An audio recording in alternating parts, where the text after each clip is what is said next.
We are ready to read chapter 4 called The Museum Thieves. And remember, thieves are people who steal things.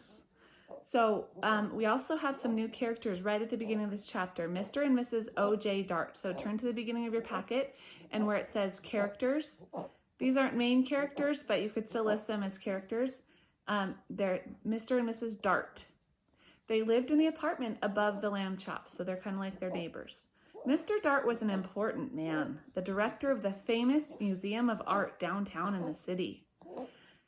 Stanley Lambchop had noticed in the elevator that Mr. Dart, who was ordinarily a cheerful man, had become quite gloomy. Look at his gloomy face.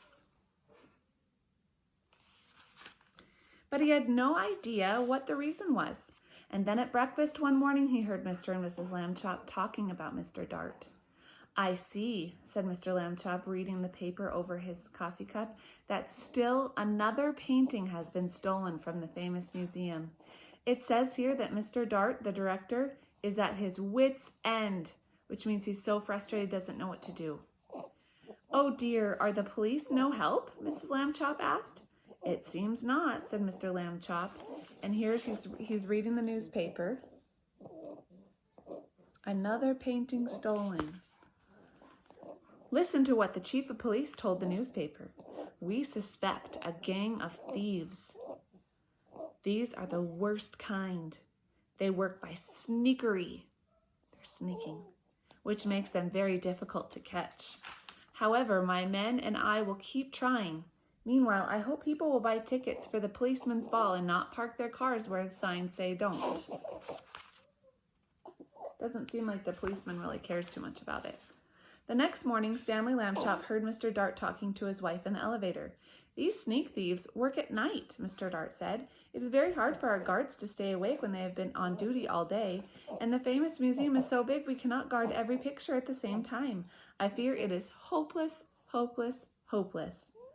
Suddenly, as if an electric light bulb had lit in the air above his head, giving out little shooting lines of excitement. So he's describing what you can see there. Stanley Lambchop had an idea. He told it to Mr. Dart. "Stanley," Mr. Dart said, "if your mother will give her permission, I will put you and your plan to work this very night." Must be a good plan. Mrs. Lambchop gave her permission. "But you will have to take a long nap this afternoon," she said. "I won't have you up all hours unless you do." So he's getting prepared by having a nap. That evening, after a long nap, Stanley went with Mr. Dart to the famous museum. Mr. Dart took him into the main hall where the biggest and most important paintings were hung. He pointed to a huge painting that showed a bearded man wearing a floppy velvet hat, playing a violin for a lady who lay on the couch. So they're describing this painting, kind of a silly assortment of people. Can you hear Mavis snoring again?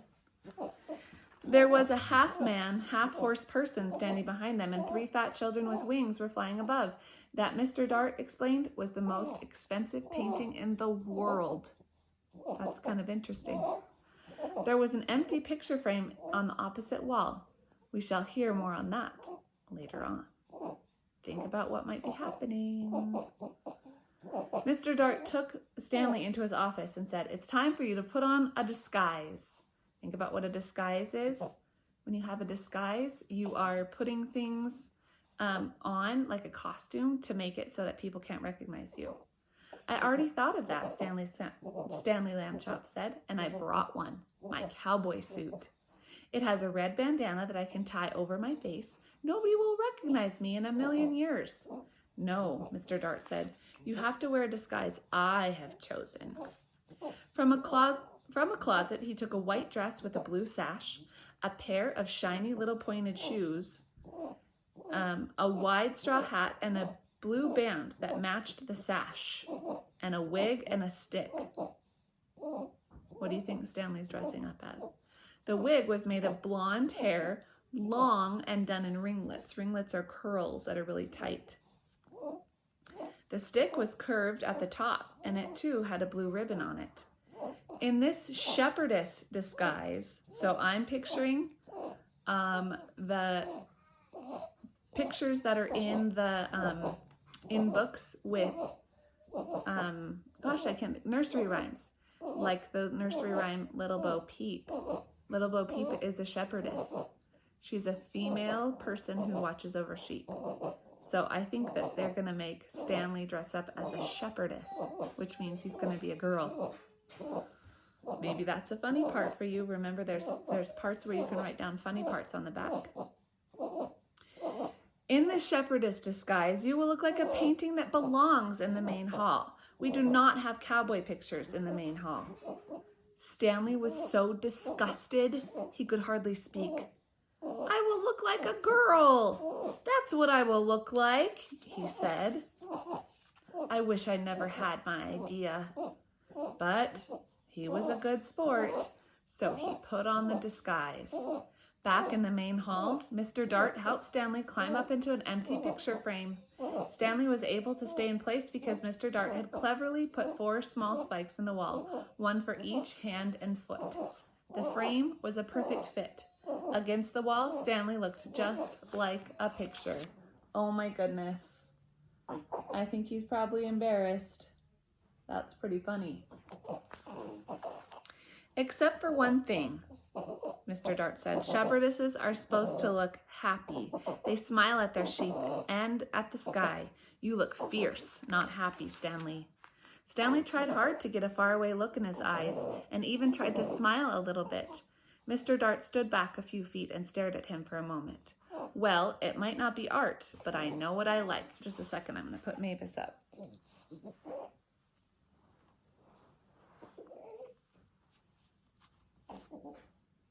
Okay.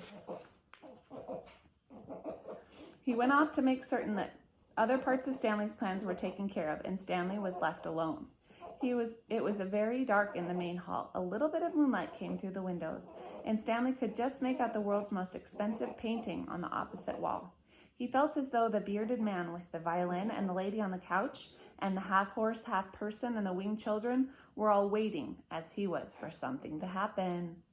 Time passed and he got tireder and tireder. Anyone would be tired this late at night, especially if he had to stand in a picture frame balancing on little spikes. Maybe they won't come, Stanley thought. Maybe the sneak thieves won't come at all. The moon went behind a cloud, and then the main hall was pitch dark. It seemed to get quieter, too, with the darkness. There was absolutely no sound at all. Stanley felt the hair on the back of his neck prickle beneath the golden curls of the wig. Ooh, now look at this. The author and publisher made this page black. So we're thinking of the night. Creak! The creaking sound came from right out in the middle of the main hall, and even as he heard it, Stanley saw in the same place a tiny yellow glow of light. The creaking came again, and the glow got bigger. A trapdoor had opened in the floor, and the 2 men came up through it in the hall. So they're coming up through a door. They're not going in, or a trapdoor in the floor. They're not coming indoors. Let's see. That was why they had never been caught. And now, tonight, they were back to steal the most expensive painting in the world. He held very still in his picture frame and listened to the sneak thieves. That is it, Max, the first one said. This is where we art robbers pull a sensational job while the civilized community sleeps. So they're saying they're going to get this done while everyone's sleeping. Okay, let's see. Right, Luther, said the other man. In all this great city, there's no one to suspect us. Ha, thought Stanley Lambchop. That's what you think. Now here they are. The sneak thieves put down their lantern and took the world's most expensive painting off the wall.